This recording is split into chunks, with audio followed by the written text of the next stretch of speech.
Shalom! Você está no podcast Exegese e Exposição. Exegese on demand para você. Aqui é o Davidson Bignon. Eu sou mestre em Ciências da Religião, professor de Exegese Bíblica no seminário, pastor congregacional e também publisher editorial.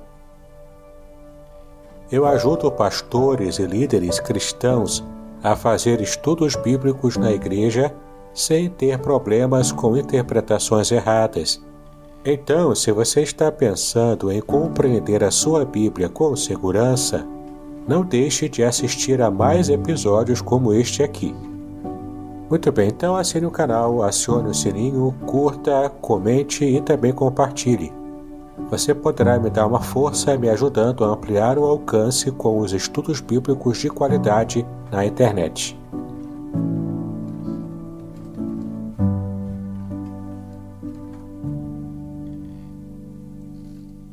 Amém, amém.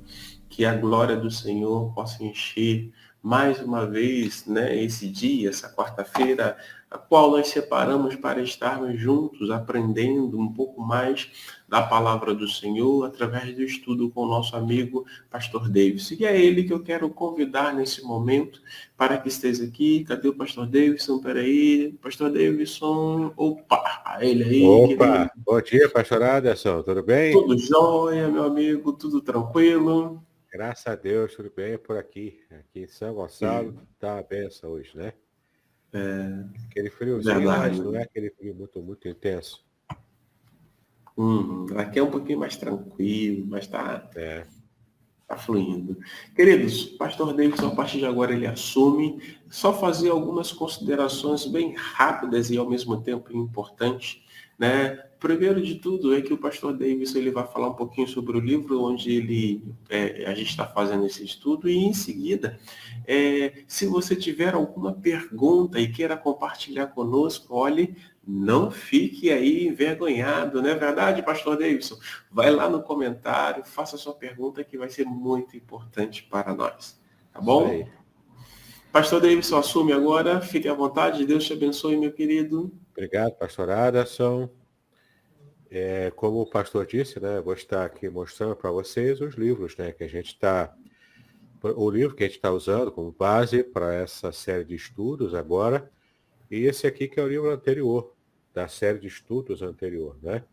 É um livro mais recente, mas ele foi baseado nele que trabalhamos a série anterior sobre o Salmo 23. Então aqui, ó, Revelações Originais do Salmo 23. Foi nesse livro aqui que eu estive baseando aquela série anterior do Salmo 23, claro, quando analisamos versículo por versículo, palavra por palavra, o Salmo 23 na língua original em hebraico. Então, esse livro aqui é imperdível, caso você ainda não tenha. Você pode recuperar as lives aqui no canal do Facebook da Igreja Congregacional de Aracruz, com o pastor Aderson, ou mesmo, se preferir, pode ir lá também no meu canal do YouTube, é só você digitar aqui, ó, o meu nome como está aqui, né? Meu nome é Davidson Bignon, tá? Você procura no YouTube, pelo meu nome, e você acha o meu canal. Então você assina, clica no sininho, né?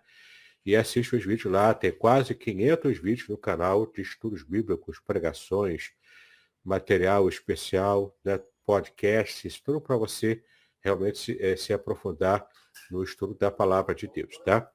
E aqui, ó, esse aqui é o livro onde estamos baseando esta série atual de lives, né? De aulas. O livro A Ética do Casamento Judaico. Mas por que eu preciso entender isso aqui? Porque eu não sou judeu. Você precisa compreender por quê? Porque a ética do casamento do cristianismo, ela foi assimilada, uma boa parte dela, do próprio judaísmo. Então, se você quiser compreender o que a Bíblia revela sobre questões de família, de casamento, criação de filhos, temas, né, afins, sobre família e casamento, esse livro aqui vai te ajudar a isso, tá? Você vai entender por que a família é tão atacada hoje em dia, essa ideia divina da família tradicional, por que ela é tão atacada hoje na nossa cultura, né? Você vai entender também o porquê disso, tá? Esse material, portanto, aqui é a minha monografia de mestrado, publicada em formato de livro. Ah, mas é monografia de mestrado, então eu não vou entender nada. Não, você vai entender, porque eu procurei escrever e adaptar, né, para ficar simples para o nosso entendimento, tá bom? Então, A Ética do Casamento Judaico é um livro que eu recomendo para que você também esteja não apenas me ajudando no ministério, mas também esteja adquirindo novos conhecimentos acerca da família e acerca do casamento de acordo com a Bíblia, tá bom? Muito bem, eu vou estar agora retomando aqui de onde paramos na aula passada, no encontro passado, né? Eu vou pedir aqui ao pastor Aderson para que esteja me liberando aqui o compartilhamento da tela. Isso, então a gente vai estar trabalhando aqui, né, com o material em tela. Isso, já liberou. Liberei. Enquanto isso, meu amigo, só dar bom dia aqui para alguns amigos que já estão conectados a nós. Nós temos aí a Fabiane Ribeiro, da Congregacional de Niterói. Um beijo no seu coração. Também no coração aí da sua mamãe, tia Nilza. A nossa irmã Dora, a Roselane Mello também está conosco. Deus abençoe a cada uma de vocês que está conectada a nós nessa manhã. E se quiser e puderem, compartilhem o vídeo. Tá bom? Deus abençoe. Pastor Davidson, fique à vontade. Desculpa, prometo que eu não vou interromper mais, tá bom? Amém, sem problemas. Beijão também para a Fabiane, para a querida Nilza também. Deus abençoe, né, a vida de vocês. Muito bem. Então, estamos tratando aqui, desde o encontro passado, sobre as bênçãos familiares do Salmo 128, que é uma espécie de estudo introdutório antes de entrarmos propriamente no meu livro, né? Embora tenhamos também cotejado aqui com algumas partes do meu próprio livro também.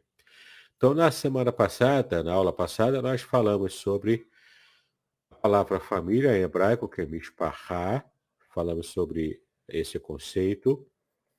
Explicamos aqui, né, o que significa mishpachá na Bíblia, as várias acepções de tradução e significado. Temos aqui várias coisas interessantes. Lemos aqui uma parte do meu livro, né, que fala sobre Hatuná, que em hebraico é o casamento, propriamente dito, né, a cerimônia de casamento. Falamos aqui vários conceitos, falamos do conceito de amor, falamos tudo aqui, né? Tudo na semana passada já tratamos disso. E depois, falamos propriamente sobre o Salmo 128, que vale até a pena a gente reler aqui para retomar alguns entendimentos. Então, o Salmo 128, já trabalhamos aqui a leitura e algum comentário também do Salmo 128, lembrando que as partes que estão destacadas em amarelo são partes importantes que eu estive retomando nessa conversa anterior, né? Então, o Salmo 128 está assim, Bem-aventurado aquele que teme ao Senhor e anda nos seus caminhos, pois comerás do trabalho das tuas mãos, feliz serás e te irá bem. A tua mulher será como a videira frutífera aos lados da tua casa, os teus filhos como plantas de oliveira à roda da tua mesa. Eis que assim será abençoado o homem que teme ao Senhor. O Senhor te abençoará desde Sião, e tu verás o bem de Jerusalém todos os dias da tua vida, e verás os filhos de teus filhos e a paz sobre Israel. Então fizemos a leitura, aqui está apenas para você conhecer como é o Salmo 128 na língua hebraica, para você ver a imagem, né, de como é o Salmo. E também falamos na semana passada sobre essa parte da análise, né? Falamos aqui versículo a versículo, os destaques que já trouxe aqui, né? Como a tradução hiperliteral também. Então já discutimos isso, já explicamos sobre todos esses versículos, estamos apenas pulando aqui e retomando, né? Aqui você viu a imagem da videira frutífera, que é a comparação feita com a esposa desse homem abençoado. Você também viu aqui uma oliveira com brotos ao redor do seu caule principal, né? Que esse caule é bastante antigo, mas que mesmo depois de muito tempo ele consegue ter os brotos, e isso é a promessa de bênçãos futuras, né? que os filhos aqui ao redor da mesa é comparado a esses brotos ao redor da árvore, né? Nós também já vimos isso aqui na aula passada. Então, continuamos aqui com os versículos, até que fechamos aqui com o versículo 6, né? Agora é a parte de alguns comentários. Esse é o principal conteúdo de hoje.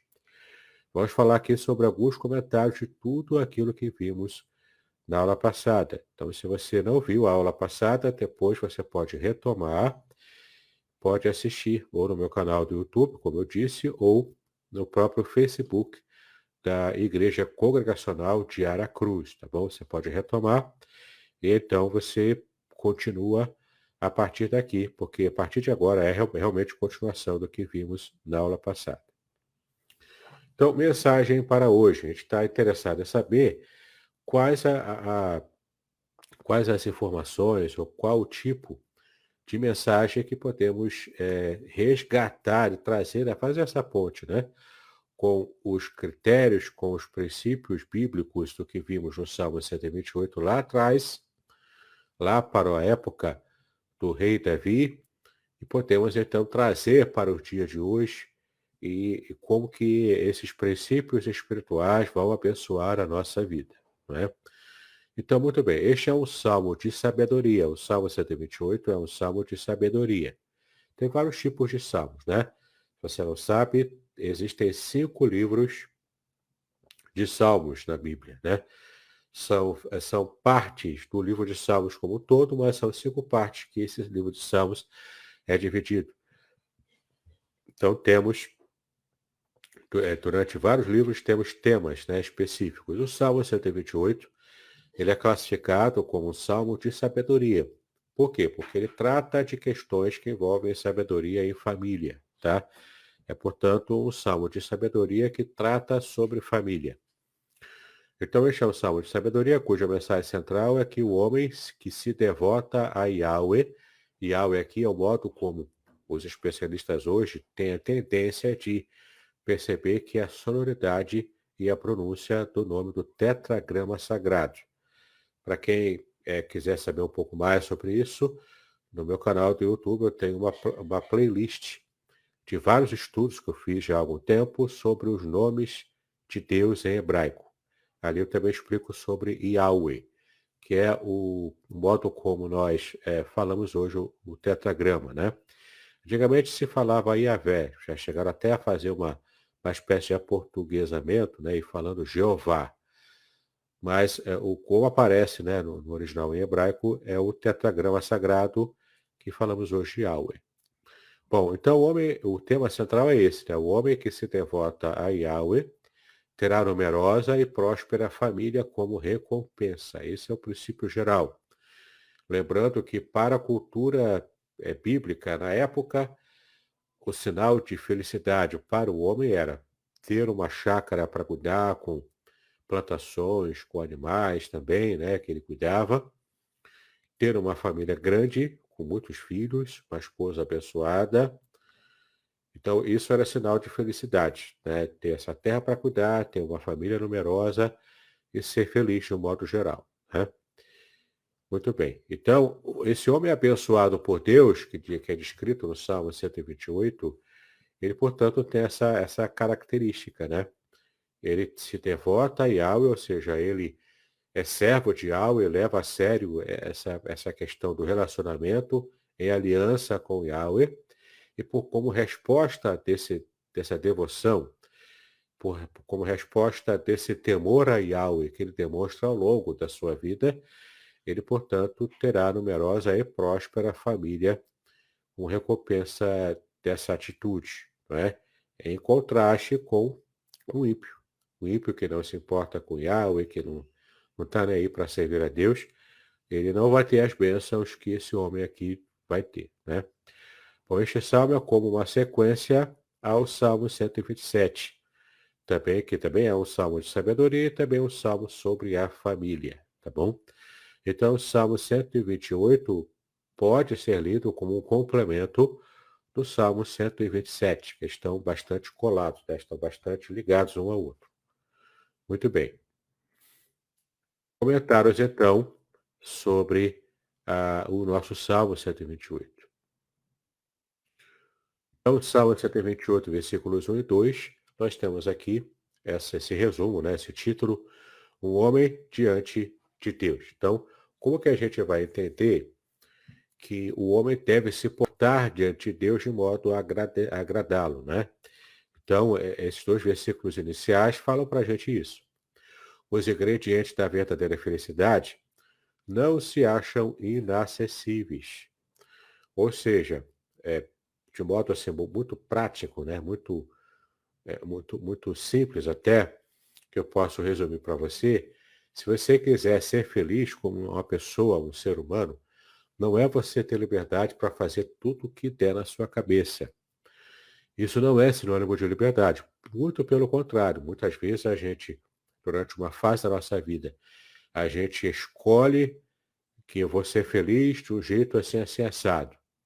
Só que eu vou amadurecer, o tempo vai passar, eu vou amadurecer. E aquilo que eu considerava que me fazia feliz antes, depois de um tempo, depois de alguns anos, isso pode se provar como sendo algo que passou, que não me faz mais feliz. O coração do homem ele é volúvel, ele muda muito rapidamente. Né? Aliás, os cientistas dizem que aproximadamente de 7 em 7 anos a nossa mente muda radicalmente, a nossa cabeça. A nossa forma de pensar muda radicalmente em períodos de 7 anos. Né? Então, o que há 7 anos atrás eu considerava como sendo importante, como aquilo que me traria felicidade, depois desses 7 anos eu posso ter mudado a mente sobre esse ponto e posso não considerar mais algo que me faz feliz, o que eu considerava antes. Um exemplo que eu posso te dar é que quando eu era adolescente, eu gostava de ler revistas em quadrinhos, né, as HQs, os gibis, né? Eu lia bastante Disney e lia bastante, especialmente, os heróis da DC e da Marvel, né? Eu gostava muito de ler. Especialmente o Batman, da DC, eu lia muito. Então, o que me fazia feliz na época era meu pai chegar no trabalho e trazer a revista nova do Batman que eu havia pedido para ele. Quando ele jogava assim na minha cama, poxa, aquilo me deixava muito feliz. Hoje em dia já não é mais isso que me traz felicidade. Hoje em dia meu coração mudou, é claro, eu amadureci. Então, hoje em dia, quando eu estou meditando na Bíblia, quando eu estou vivendo em família, isso tudo me traz felicidade, de um modo diferente, como antigamente, não é? Eu era feliz daquele modo. Então, isso é só um exemplo simples e muito prático de como as fases da nossa vida podem nos trazer conceitos diferentes do que me faz particularmente feliz. O que a Bíblia ensina para a gente, então, é que o homem que de fato é feliz, ele está diante de Deus e serve a Deus com o coração inteiro. Ou seja, se eu quero ser feliz de verdade, eu não tenho que estar focando no meu próprio coração, mas eu tenho que aprender a focar naquilo que faz Deus feliz. Então, se eu faço Deus feliz com a minha atitude de vida, com as minhas escolhas de vida, se eu faço Deus feliz em primeiro lugar, se Ele se agrada da minha vida, por quebra, eu vou ser feliz por estar fazendo Deus feliz. É mais ou menos como a nossa experiência de casamento, né? Eu amo a minha esposa, então se eu faço a minha esposa feliz, se eu percebo que ela está feliz por estar comigo, isso também me faz feliz, porque eu amo a minha esposa, né? Então, eu sou feliz quando eu faço, primeiramente, Deus feliz. E se eu percebo que a minha vida está agradando a Deus, isso me traz felicidade. A própria felicidade, a alegria que Deus mesmo me dá. Não é? Então, esse relacionamento em Cristo Jesus, né, que conseguimos esse relacionamento com Deus de modo mais abençoado, de modo que realmente nos faça perceber que estamos agradando o coração de Deus, então isso realmente traz felicidade para a vida de cada um de nós. Né? Muito bem. Estou ligando aqui, estou ficando atento aqui ao nosso horário, né, para a gente não perder a hora. Então vamos continuar aqui. Ó. Aqui resume-se como sendo a reverência, o relacionamento certo com Deus e a obediência, ou seja, os hábitos aprendidos do próprio Deus. Então, temos aqui essa fórmula bíblica para a felicidade. Estarmos num relacionamento certo com Ele e em obediência, com os nossos hábitos pessoais completamente focados em agradar o coração de Deus, tá bom? O trabalho árduo é considerado algo normal, mas este salmo deixa tão claro como o 127 que gozar dos frutos do serviço é uma dádiva da parte de Deus. Então, de verdade, né, a gente pode perceber aqui que, embora o trabalho em si seja algo que é árduo para nós, traz até as suas dificuldades, né? Isso por causa do pecado de Adão e Eva, quanto isso afetou a gente, né? E afetou tanto que nem sempre aquilo que realmente produzimos em nosso trabalho, nós conseguimos usufruir. Por exemplo, se trabalhamos para um patrão, né? E o patrão não tem visão bíblica, o patrão não é lá muito justo, então ele pode estar explorando o meu trabalho, eu como empregado dele, né? E isso vai desgastando o meu próprio relacionamento com o patrão. Vai desgastando o meu relacionamento com a empresa, por exemplo, e eu passo a não querer mais valorizar aquilo que eu tenho. Então, eu começo então a tentar procurar outro emprego que tenha mais valor, que eu receba melhor, não é? E isso acaba fazendo com que esse desgaste produzido pelo patrão, né, acabe trazendo aquela sensação de que eu estou trabalhando, que eu estou produzindo para o enriquecimento do outro, e não para eu próprio colher os frutos do meu trabalho. Mas se eu trabalho com o patrão, né, e ele reconhece o meu valor, paga o salário justo, não é pagar muito acima do normal, mas é pagar o salário justo, né? Eu tenho um relacionamento bom com esse patrão, então ali eu me sinto satisfeito.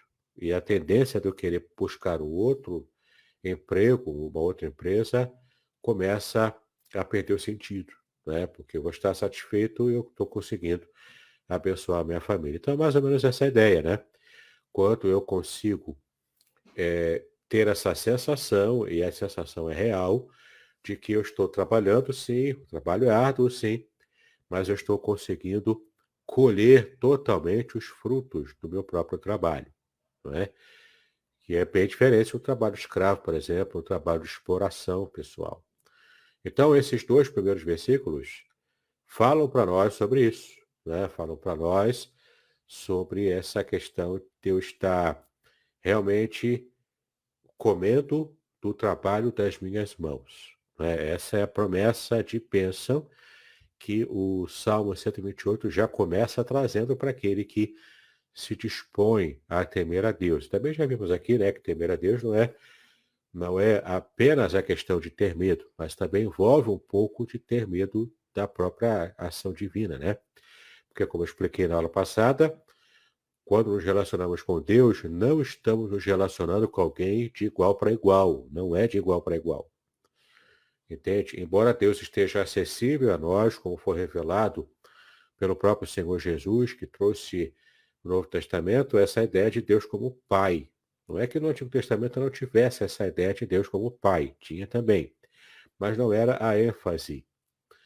Não era a ênfase, não é? Desse Pai amoroso, próximo, que perdoa com muito mais facilidade do que antigamente, né? Então, realmente temos aqui em Cristo a revelação de Deus como Pai amoroso e próximo da gente. Mas, apesar disso, Deus também é todo-poderoso. Ele, além de amor, ele é justiça também. E ele não vai fazer vista grossa para nossas atitudes de pecado. Por isso é muito importante a gente estar nesse contexto da aliança, como era o contexto que o salmista estava. Ou seja, esse homem aqui do Salmo 128, ele só é abençoado porque, em primeira instância, ele está no contexto de aliança com Deus. Portanto, ele tem obrigações nessa aliança e tem também direitos e bênçãos que recebe decorrentes dessa aliança, né? Então, eu preciso agradar a Deus em aliança para que então eu seja abençoado nesse contexto de aliança, tá? Muito bem, então, quando tudo isso acontece, eu sou feliz, eu alcanço essa noção bíblica de felicidade. Se essas promessas parecem modestas, né? Promessas, né, de ter uma chácara para cuidar, uma plantação, ter animais para cuidar e ter os frutos, né, dessa bênção, dessa vida bastante bucólica até, né? Então, se essas promessas parecem modestas e o programa do versículo um pouco aventuroso, podem ser comparadas com suas alternativas contrastantes, que como está aqui em Gênesis 3:5, né? Feliz serás, como está aqui no Salmo 128, como sereis como deuses, como está em Gênesis 3, versículo 5, que foi a tentação que o diabo fez para Eva, né? Quando ele começou a tentar a Eva. Então ele disse, olha, que isso de você não ser feliz porque vai comer do fruto proibido? Não, que isso, você vai ser como Deus, você vai conhecer tudo. Ou seja, você vai ser feliz se você fizer o que eu estou falando. A serpente estava aqui, né? Satanás usando a serpente para tentar Eva e fazê-la entender que a felicidade estava em comer aquele fruto. É o que ele despertou no coração da mulher, né? E também, em contraste aqui, o andar nos seus caminhos, né, que o Salmo 128 diz, com cada um se desviava pelo próprio caminho, né? Isaías 53, versículo 6, e fala para a gente sobre essa questão de que cada um, por ter o coração ímpio, distante de Deus, não está querendo servir a Deus nesse contexto de aliança, ele fazia o que dava na telha, né? Fazia o que o seu coração mandava. E isso a Bíblia entende como desvio. Desvio da vontade de Deus, desvio da direção divina, entende? Porque é andar pelo caminho errado, pelo caminho dos corações, daquilo que o coração humano traz como desejos errados, desejos até afrontosos à vontade do próprio Deus. Quando você tira Deus do trono da sua vida e coloca o seu eu, coloca o seu próprio coração, né? Então o contraste aqui é gritante. O homem que é feliz é aquele que serve ao Senhor, ou seja, não quer ser como Deus, mas ele reconhece que Deus é Deus na sua vida, que Yahweh é Deus na sua vida, porque ele está nesse contexto da aliança, e escolheu também andar nos caminhos do Senhor, e não se desviar dos caminhos de Deus, seguindo os seus próprios desejos, os seus próprios caminhos carnais. Não é? Então o contraste aqui é muito nítido. O Salmo 14 mostra qual é o resultado dessas ambições fora da vontade de Deus.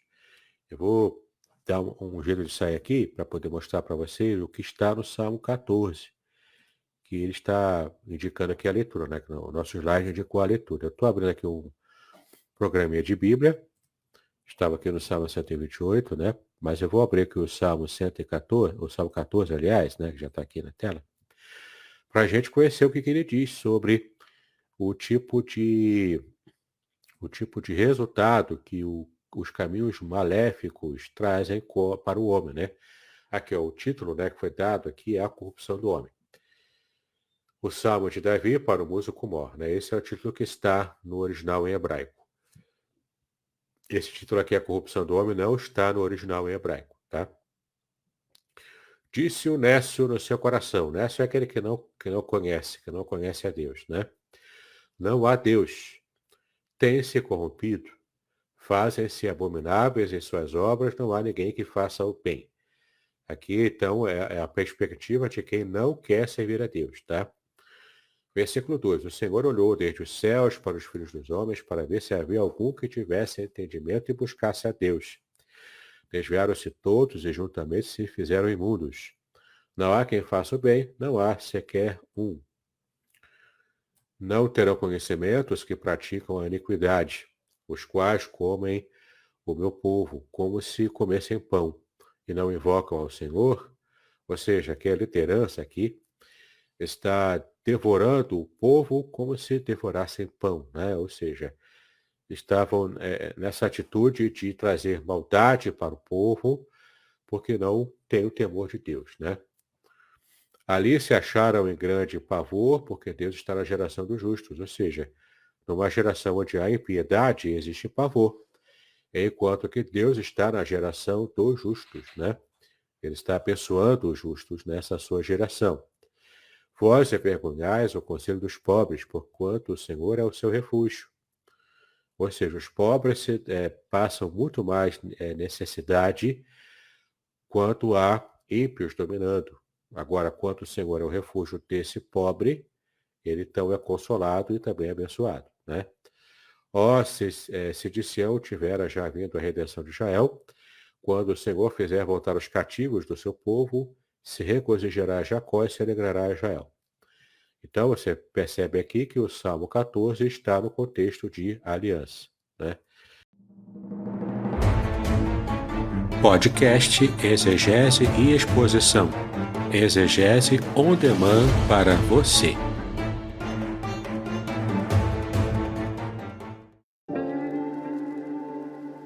Shalom! Aqui é o Davidson Pignon. Eu ajudo pastores e líderes cristãos a fazer estudos bíblicos na igreja sem ter problemas com interpretações bíblicas erradas. Então, se você está pensando em compreender a sua Bíblia com segurança, não deixe de assistir a mais conteúdos como este aqui neste canal. Então, beleza, o Salmo 14, como estamos vendo aqui, mostra qual é o resultado dessas ambições, as ambições ímpias, ambições fora do caminho de Deus, né? Então, vamos trabalhar ainda com alguns comentários aqui, né? Versículos 3 e 4 agora, falamos dos versículos 1 e 2. Agora, versículos 3 e 4.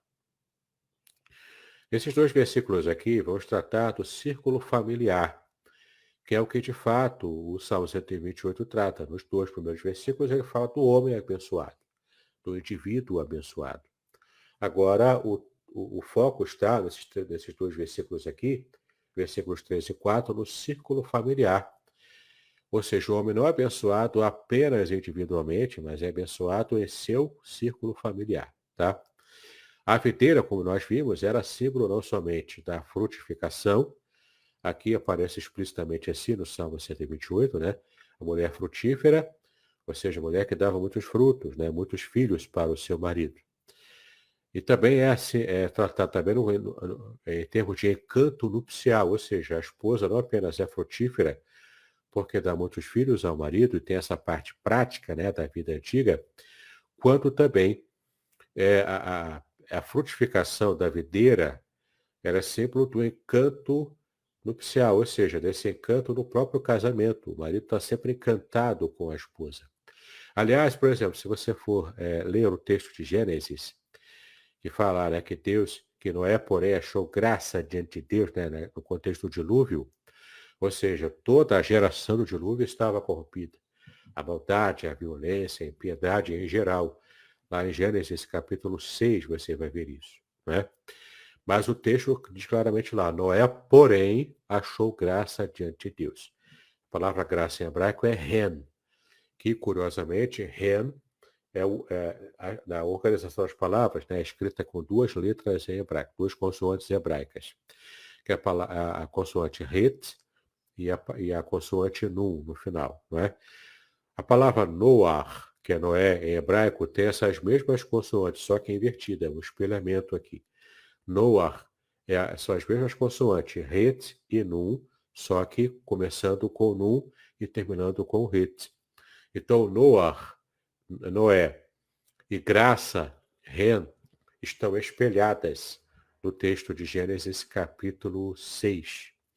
E o texto é muito claro ao dizer que Noé, porém, achou graça diante de Deus, ou seja, diante de uma corrupção geral da raça humana, Noé despertou no coração de Deus esse encantamento, que é uma palavra, ren, é uma palavra usada nessa situação, nesse contexto de casamento, como sendo esse encantamento, esse marido olha para a esposa e se sente encantado com ela, não é? Porque ela desperta pela beleza, pelo jeito dela cuidar da família, pelo fato dela ser a mulher da vida dele, que trouxe os filhos que ele também ama, deu para ele, né, os filhos que ele também ama. Então, tudo isso gera encantamento no coração do esposo. Então, essa é a ideia aqui, que a mulher é frutífera e também esse fato dela ser frutífera como videira traz alegria, felicidade e encantamento, traz graça ao coração desse homem, não é? E no caso aqui, nesse contexto aqui, graça, quando a nossa vida agrada a Deus, nós atraímos a graça divina para nós, né? É muito interessante isso.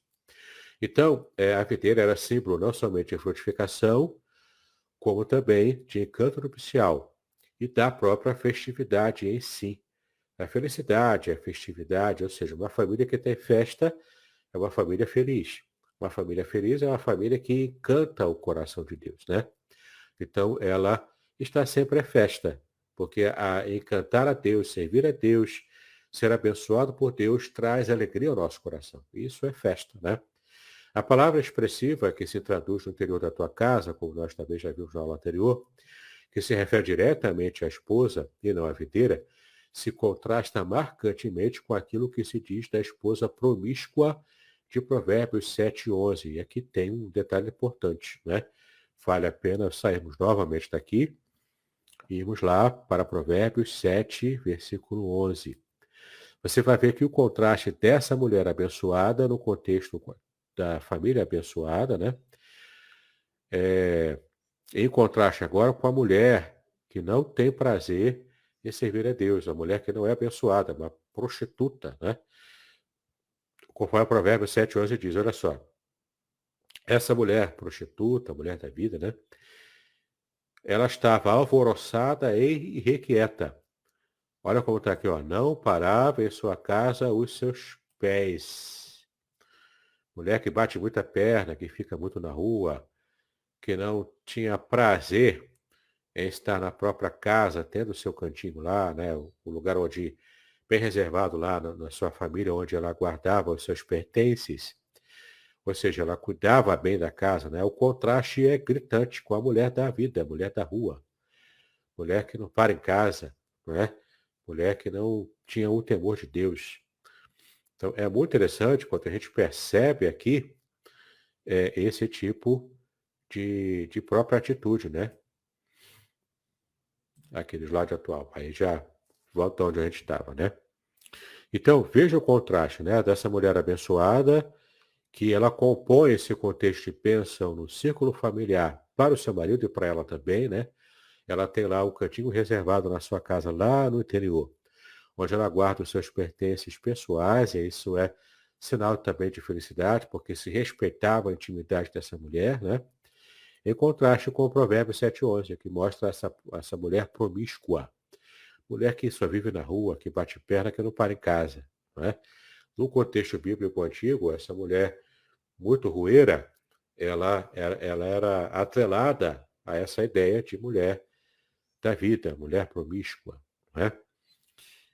Embora a cultura hoje, né, tenha mudado, e as mulheres hoje conquistaram muitas coisas e conseguem ter, isso é bom, né, para a mulher também, ela ter a sua autonomia, em certo sentido, né, ter a sua autonomia, conseguir bons empregos e ter uma vida, né, profissional também.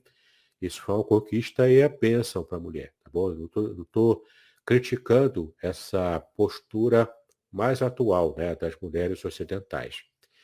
Dizendo que na época bíblica, mulher que só vivia na rua, que não parava em casa, tinha essa conotação cultural, tá bom?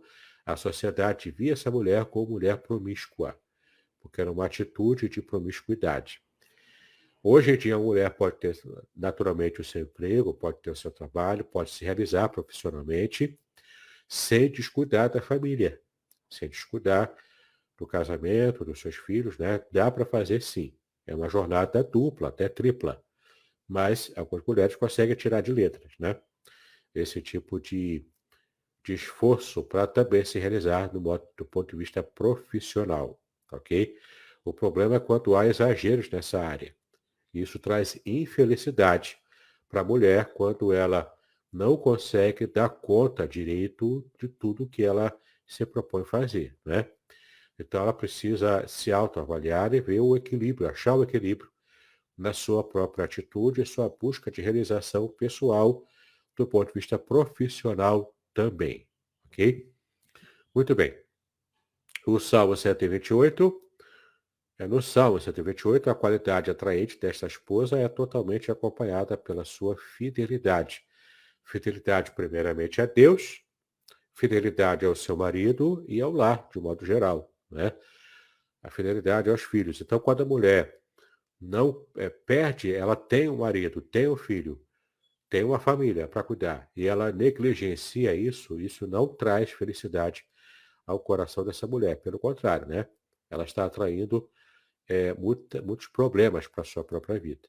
Né? Eu conheço vários casais que se separaram, né? Com filhos, inclusive, e as crianças sofrem com separações, embora hoje seja muito mais comum do que era nas gerações anteriores, né? Mas ainda assim causa sofrimento, todo rompimento causa sofrimento. Né? É como você tentar, depois que separou, depois que quebrou, por exemplo, um vaso, né? Depois você tenta colar, você consegue até deixar o vaso meio funcional, mas não é a mesma coisa, né? Sempre vai ficar com aquelas marcas quebradiças, né? E fica muito mais frágil depois de tentar consertar o vaso quebrado. Então, é muito importante a gente realmente levar a sério isso. Ah, mas é um valor antigo, é um valor bíblico, tradicional demais. Não cabe mais na nossa sociedade esse tipo de valor tradicional demais, como era na época bíblica. Sim, em certos aspectos, a nossa sociedade realmente mudou, né? Mas o princípio geral traz felicidade se um casal, se uma família consegue se encaixar nesse princípio geral do que a gente está observando aqui, né? Muito bem, então, eu vou repetir aqui essa parte final do Salmo 128. A qualidade atraente dessa mulher, dessa esposa, é totalmente acompanhada pela sua fidelidade ao marido, à família, aos filhos, à família e, até em primeira instância, a Deus. Tá bom? Os filhos à roda de tua mesa, né? Como nós vimos aqui, a comparação com a oliveira, né? São a esperança e a promessa do futuro. Então, se a bênção da videira frutífera, da mulher que encanta o marido, que traz muitos filhos para ele, né? Que cuida bem do seu lar, uma mulher comprometida com o seu projeto de vida mais caseiro, né? Ela é bênção presente para esse marido que já é abençoado por Deus. Ele é abençoado por Deus no presente, com esse contexto familiar que tanta felicidade trazia ao seu coração. E os filhos, então, à rota da sua mesa, são a projeção dessa felicidade do presente para frente, para o futuro. Então, só a esperança e a promessa de um futuro, ou seja, a ideia é perpetuar a felicidade que esse homem já teve na vida dos filhos. E o próprio sentimento, né, de que os filhos estão bem caminhados na vida, que eles também estão indo pelo mesmo caminho de bênção que o pai, isso já traz também felicidade. E esse sentimento de dever cumprido no coração do próprio pai, do próprio homem abençoado aqui. Né? Então, os filhos à ordem de tua mesa são a esperança e a promessa do futuro, de bênção para o futuro. O simile, rebentos da oliveira, né? Ou seja, essa comparação, essas ideias que são similares, por isso a figura de linguagem do simile, né? Rebentos da oliveira não é mais fotográfico do que as flechas do Salmo 127, versículo 4. Porque no Salmo 127, versículo 4, realmente fala, né, que bem-aventurado é o homem que enche da sua aljava de flechas dos filhos, né? Porque os filhos aqui são comparados como essas flechas. A flecha no mundo antigo era a arma de longo alcance, né? Onde você atingia o alvo de longe. Essa aqui é a ideia, né? Você joga para o futuro, porque é uma arma que vai te proteger, vai proteger a sua família, vai proteger o seu clã lá no futuro. Por isso, se tinha essa ideia, na época bíblica, de ter muitos filhos numa família. Mas olha só que interessante. Embora essa imagem, né, dos rebentos da oliveira seja menos forte do que a flecha cheia, do que a aljava cheia de flechas, né? Que traz uma ideia mais forte de guerra, de vitória e de projeção para o futuro, projeção para frente, né? Porque é o alcance de longe. Mesmo assim, essa bênção aqui, nessa comparação, né, com o Rebento Oliveira, também traz riqueza também nessa comparação, né? Nos dois salmos, estes dois aspectos ou etapas da juventude, como crescimento tenro a ser nutrido e como concretização do zelo entusiasmado, formam um par complementar. Então você pode juntar o Salmo 127 com o Salmo 128, eles se complementam uns aos outros, porque tratam do mesmo tema e ambos são também salmos de sabedoria. Né? Então, essa ideia do filho, dos muitos filhos é como rebentos da oliveira. E a aljava cheia de flechas, elas se complementam, cada uma dessas imagens trazendo essa compreensão de que o homem tinha que ter muitos filhos para poder ser vitorioso naquele contexto antigo. Se fosse no embate lá com alguém que estava disputando algum tipo de bênção, algum tipo de espaço, por exemplo, de terra para cuidar, né? Então tinha uma disputa lá entre duas famílias. Então o homem que tinha muitos filhos, na hora de uma disputa dessa que acontecia lá no portão de entrada da cidade, e tinha os anciãos ali que estavam observando e julgando, o homem que tinha muitos filhos para apresentar no meio de um julgamento como esse, ele também levava vantagem. Não é interessante a gente perceber isso. Além, claro, no contexto de guerra, de invasão de uma outra nação, para tentar tomar lá uma cidade, tomar uma nação. Quanto mais filhos, isso significava mais homens lutando numa batalha. Então, isso podia significar também a diferença entre a vitória e a derrota, entre a soberania de uma nação que está ali se protegendo, ou o fato dela perder essa soberania e ser atrelada à outra nação conquistadora como nação escrava. Então, era muito importante ter muitos filhos mesmo naquela época. Né? Então, a promessa aqui, seja das flechas enchendo a aljava, seja dos rebentos da oliveira, traz essa ideia de bênção futura envolvendo muitos filhos. Então, ainda nos comentários, falando aqui sobre essa imagem aqui que você pode ver, né? Brasil e Israel. Você vai ver o porquê. Nos versículos 5 e 6, fechando o salmo, portanto, temos agora o horizonte mais largo da bênção, o horizonte nacional. Então, você pode perceber claramente aqui que o homem começa sendo abençoado no contexto de aliança individualmente. Essa bênção se expande para a família, portanto, alcança uma amplitude familiar, mas ainda local para ele. E agora temos os últimos 2 versículos, a dimensão nacional, a bênção uma amplitude maior, o horizonte mais largo, como aparece aqui. Né? Ou seja, se a piedade pode ser por demais individualista e uma família por demais fechada em si mesma, a estrofe final do Salmo 128 cuida desses 2 perigos, ou seja, ela trata da bênção de modo nacional.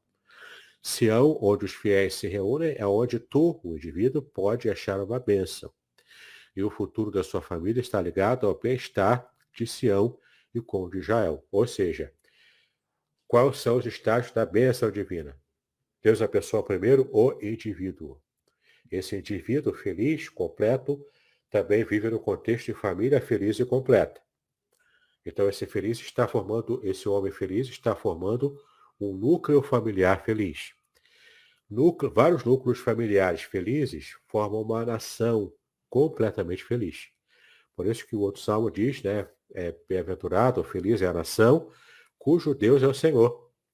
É que coloca Deus como Senhor, ou seja, a nação inteira tendo Deus como Senhor, dela como nação, e essa bênção toda era alcançada como? Através, inicialmente, do indivíduo.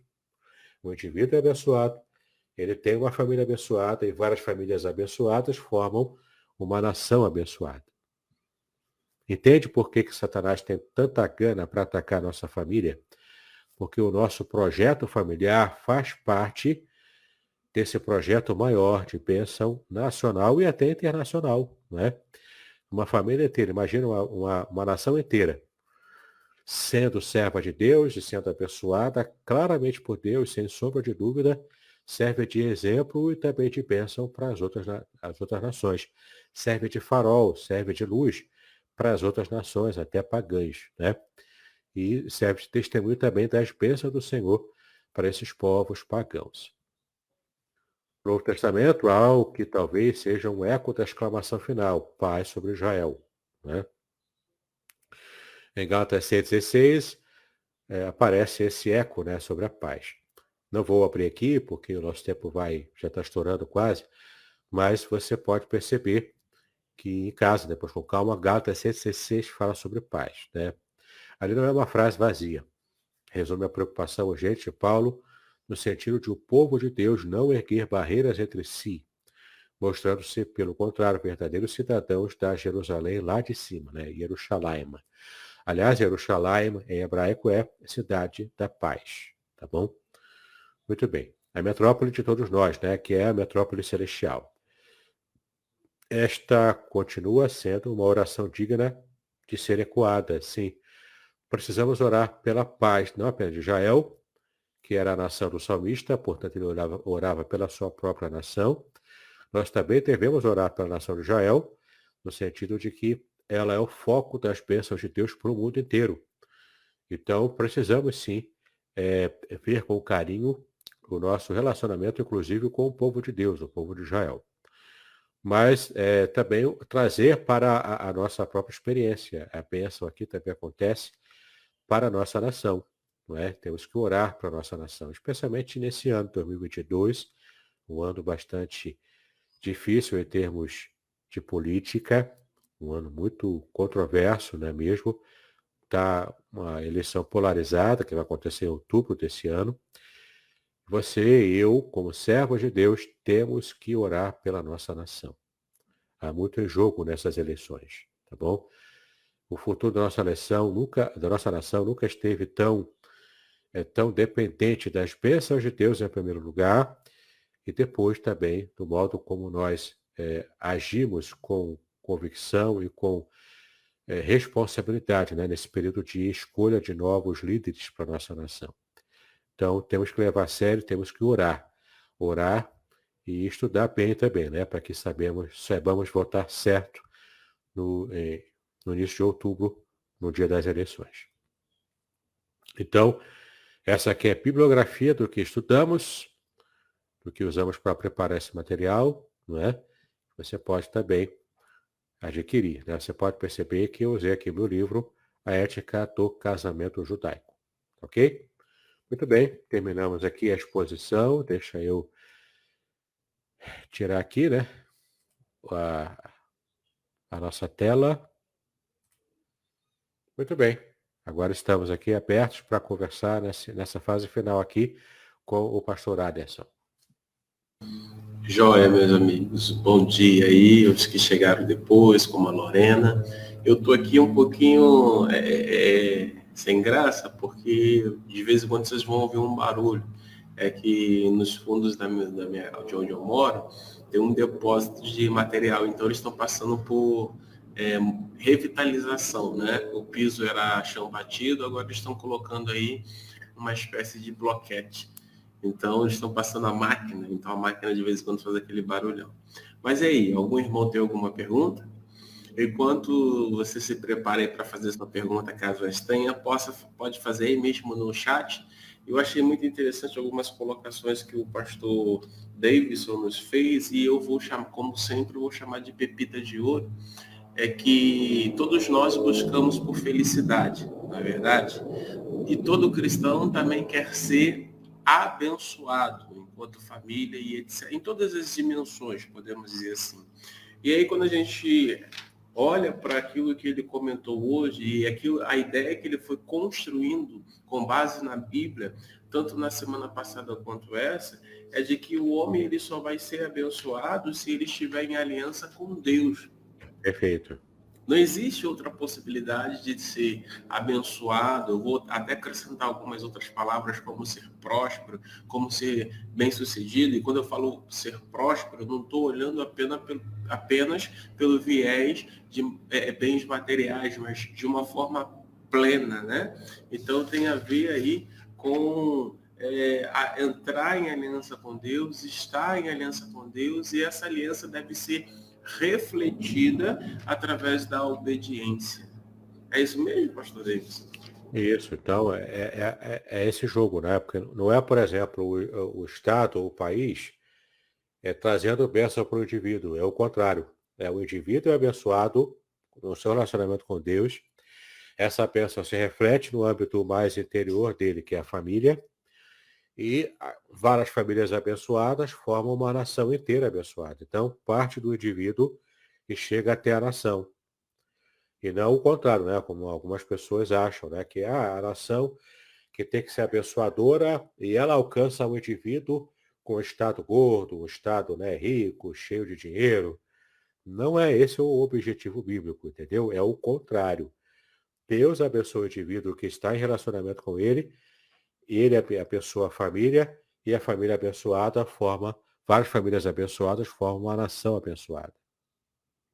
Bacana, bacana. Se por um lado tu está aí falando do homem, dentro da própria exposição do pastor Davidson, ele também, e aí eu queria que ele pudesse aprofundar um pouco mais, se fosse possível, a questão da mulher, porque eu percebi assim, papéis e responsabilidades muito bem definidos, né?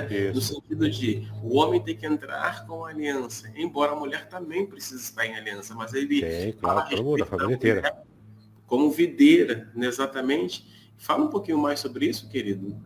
Sim, o papel da mulher na época bíblica, que a gente vai trabalhar com mais cuidado quando formos entrar na próxima semana no livro mesmo, propriamente dito, né? No livro aqui, Ética do Casamento Judaico, a gente vai falar, tem um capítulo inteiro só sobre a posição da mulher, tá? Na sociedade bíblica antiga. Mas posso dar uma palhinha assim, né? A mulher, ela era feliz, era contada como feliz e também abençoadora do seu lar e do seu casamento, né?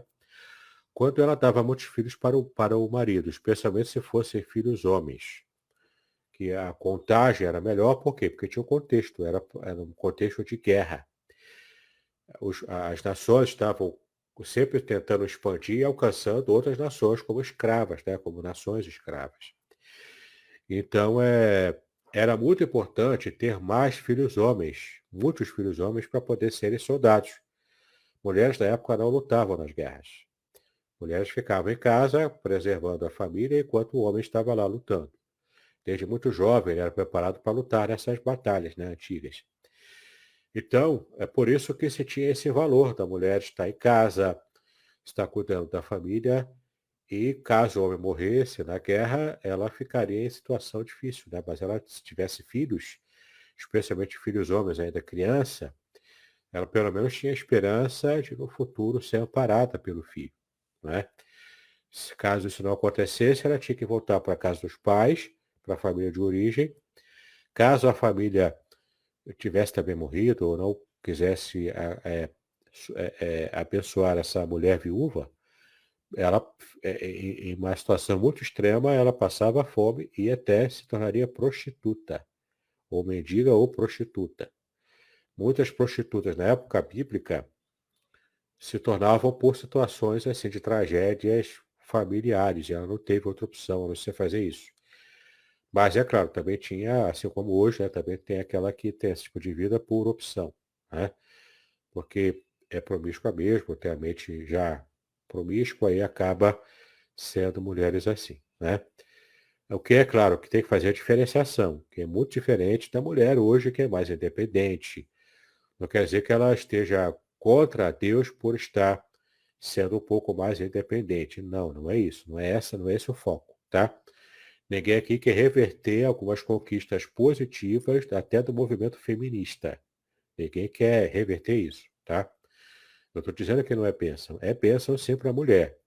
Só que, ao mesmo tempo, se a mulher não tiver controle sobre esse tipo de a liberdade que ela conquistou, né, no mundo ocidental, ela pode também ter problemas até na sua própria saúde, né? Ela pode querer abraçar mais do que aguenta e pode ter problemas psicológicos na sua saúde física até.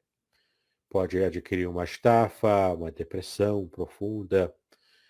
Tudo isso a mulher estava um tanto quanto aparentemente preservada nesse modelo mais antigo, né, mais clássico da mulher que cuida da família e que entende o seu papel dentro da própria família, né? É um modelo clássico, a gente precisa entender que os princípios ainda permanecem. O papel da mulher, o princípio principal do papel da mulher é cuidar da família. Se ela consegue cuidar da família bem, cuidar do marido bem e ainda se realizar profissionalmente fora de casa, sem ter prejuízo em nenhum lado, ok, ela pode ser feliz assim, né? Mas se não consegue, ela precisa ajustar os valores, colocar na balança, né? O homem também, não é só a mulher, o homem também, né? O homem que é muito realizado profissionalmente, mas do ponto de vista familiar e dos seus próprios relacionamentos, se ele não consegue ser feliz assim, ele também vai ter problema também na sua saúde até, né? Então, veja que a Bíblia é muito sábia. Ela sempre nos orienta a buscar o equilíbrio, cada um cumprindo bem o seu papel. Verdade, interessante, né? Que aí você já faz lá as suas considerações finais, é que quando há o equilíbrio, se na separação os filhos sofrem, quando há o equilíbrio, os filhos são beneficiados. É isso aí. Né? Eles são beneficiados, porque eles vão querer eles vão querer formar uma família. A ideia de família que eles vão querer desenvolver é aquelas que eles estão vivenciando no presente momento. Daí, então, grande é a nossa responsabilidade enquanto pais, né? Para, de fato, estar em aliança com Deus, ser obediente a Deus, para que nas dinâmicas da vida, né, que a vida nos proporciona, a gente consiga manter o que você falou muito bem, que é o equilíbrio, que vai não só abençoar quem está fora, mas começa abençoando quem está dentro. Né? Quem está dentro, eu acho que é o protótipo, se é que eu posso usar essa palavra. Bacana, bacana. Queridos, olha, a gente está encerrando aí, não vi nenhuma pergunta aqui no chat, mas semana que vem, se Deus quiser, nós voltamos e o pastor Davidson vai aprofundar. Eu quero te fazer então um desafio. Você pode revisitar aí a nossa página, rever lá, né, a aula anterior e até mesmo para você vir com as suas perguntas. Segundo desafio, eu vou pedir para o pastor Davis, eu esqueci de pegar o meu, mostrar novamente aí o livro que está sendo a base. Eu quero te desafiar a ter acesso a esse livro, a adquirir esse livro, né? Porque aí você vai ter insumos suficientes, não só caso você queira fazer pergunta aqui com o intuito de esclarecimento, mas também para você visitar no dia a dia, para saber qual a melhor maneira de poder proceder, o que a Bíblia está dizendo e assim por diante, porque vocês já perceberam que o livro do pastor Davidson ele é bom porque tem também textos bíblicos, não foi algo escrito aí por cabeça, não é algo teórico, não, tem fundamentação bíblica, ok? E aí, pastor Davidson, como é que a pessoa faz então para adquirir o seu livro? Isso, para adquirir tanto o livro do Salmo 23, né, que nós já trabalhamos, quanto o livro atual, que é o livro Ética do Casamento Judaico, você pode adquirir fazendo contato comigo, né? Tem as minhas redes sociais, tem o meu WhatsApp, que você pode fazer contato aqui no Rio de Janeiro, é 021 998 58 5402. Vou repetir, 021 998 58 5402. Você pode fazer o contato pelo WhatsApp, eu vou te explicar ali, falar de valores e vamos fechar ali a venda do livro. Você vai receber na sua casa pelos correios e você vai ver como vai enriquecer a sua vida, né, a leitura desses meus livros. E aí você que mora aqui em Aracruz, se quiser também, ou no Espírito Santo, se quiser, faça contato aí comigo, né, que a gente arruma um jeito aí de fazer com que esse livro chegue. Volta e meia eu tenho ido lá no Rio, e aí já vou rapidamente as minhas últimas palavras, eu prometo. Agora em julho, semana que vem, algumas pessoas, alguns amigos estarão vindo do Rio de Janeiro para cá, para o Espírito Santo, para o projeto Nilson Braga. Então, se você quiser adquirir, já faça logo o seu pedido, que a gente consegue fazer com que os amigos que aqui virão, eles tragam aí, você não vai nem pagar frete. Ó que maravilha. Que benção, e vai chegar muito antes, né? Vai chegar antes, isso aí. Entendeu? Então fica aí, eu coloquei o telefone do Davidson ali, 998-58-5402. Ok? Acho que é isso aí, não é, pastor Davidson? Isso aí, perfeito. Semana que vem, se Deus permitir, vamos entrar propriamente, vou colocar aqui na tela o livro, né? E a gente vai trabalhar propriamente, diretamente no livro, as informações. Eu já tenho o meu. Só falta você adquirir o seu. Pastor Davidson, obrigado mais uma vez. Deus continue te abençoando, bem como a sua esposa, Márcia. Quero pedir a gentileza que você esteja encerrando, fazendo então as considerações finais e orando, tá bom? Amém. Obrigado a todos, Deus abençoe, tá bom? E se Deus quiser, semana que vem estamos aí.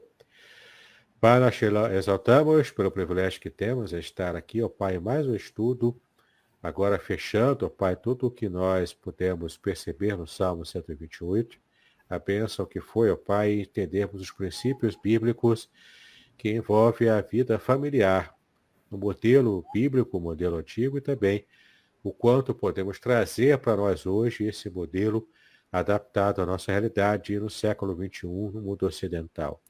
Nós te exaltamos por este privilégio, por essa bênção. Pedimos a tua graça renovada sobre nós para todo o restante dessa semana.